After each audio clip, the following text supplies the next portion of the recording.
Loin d'un convoi présidentiel, c'est une véritable équipe de patrouille. Le capitaine Ibrahim Traoré est chef de mission. Nous sommes sur l'axe d'Edougou-Solenzo dans la boucle du Mouhoun.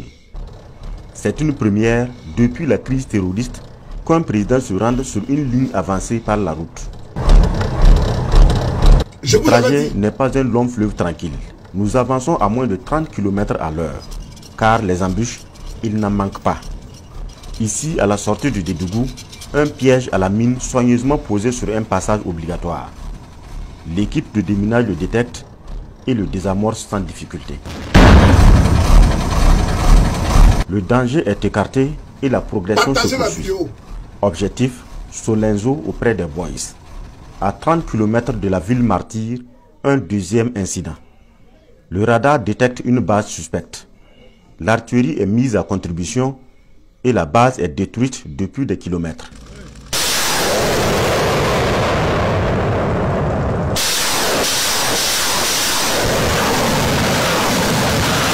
Quelques heures plus tard, Solenzo, la ville reprise en fin d'année. Pour le président Traoré, il ne s'agit pas d'une mission de bravoure, mais d'une reconnaissance du travail des hommes qui ont mené l'opération Félého. Si j'ai pris la route, c'est aussi un message. Il faut que les leaders puissent être avec leurs hommes. Même si ce n'est pas tous les jours, il faut que ce soit ainsi. Ici, vous êtes en détachement, je n'en doute pas en tout cas. Mais c'est important pour le soldat de savoir souvent que le leader avec lui prend les mêmes risques que lui. La flamme de l'espoir renaît à Solenzo et il n'est pas question qu'elle s'estompe. Le capitaine Ibrahim Traoré demande aux forces de défense et de sécurité de permettre par tous les moyens aux populations de vivre dans la quiétude. Ici, ce qui vous intéresse, c'est la sécurité de cette population qui voit en vous le seul espoir de vie. Et les gars, donnez-leur cet espoir-là. Permettez-leur de vivre.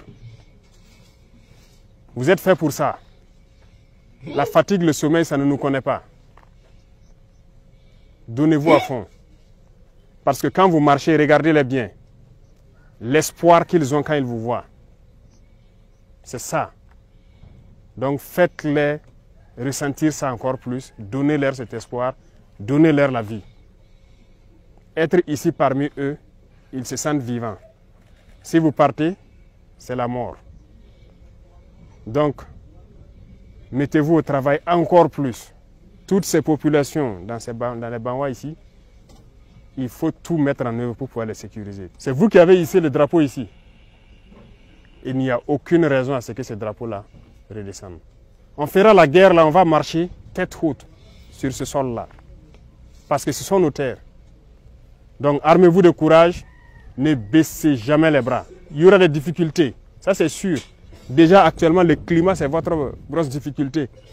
Il fait froid, il y a l'armatan, il y a tout. Tenez bon. L'opération Félého est bien accomplie et a permis de neutraliser plusieurs dizaines d'ennemis combattants. Plusieurs bases terroristes sont détruites et Solenzo libéré. Mais pour l'heure, rien n'est acquis définitivement. Le président Traoré reconnaît la délicatesse de cette phase de consolidation. Reconquérir c'est bien, mais il s'agit maintenant de consolider. Donc c'est principalement ce message que je tenais donc à faire passer. Parce que l'étape de consolidation, c'est la plus difficile. Elle est très difficile parce que l'ennemi, comme vous pouvez le reconnaître, il n'est pas très loin. Il va toujours tenter de revenir. Donc c'est le moment pour vous de vous réarmer. Vous avez eu des succès. Vous avez atteint les bases. Vous avez marché sur les bases. Ils ne sont pas au-dessus de vous. Aucunement. C'est des mortels. La lutte se poursuit et l'autorité promet jouer sa partition. Le président de la transition parle de renforcement en cours des moyens d'action et de l'opérationnalisation de la nouvelle configuration de l'armée.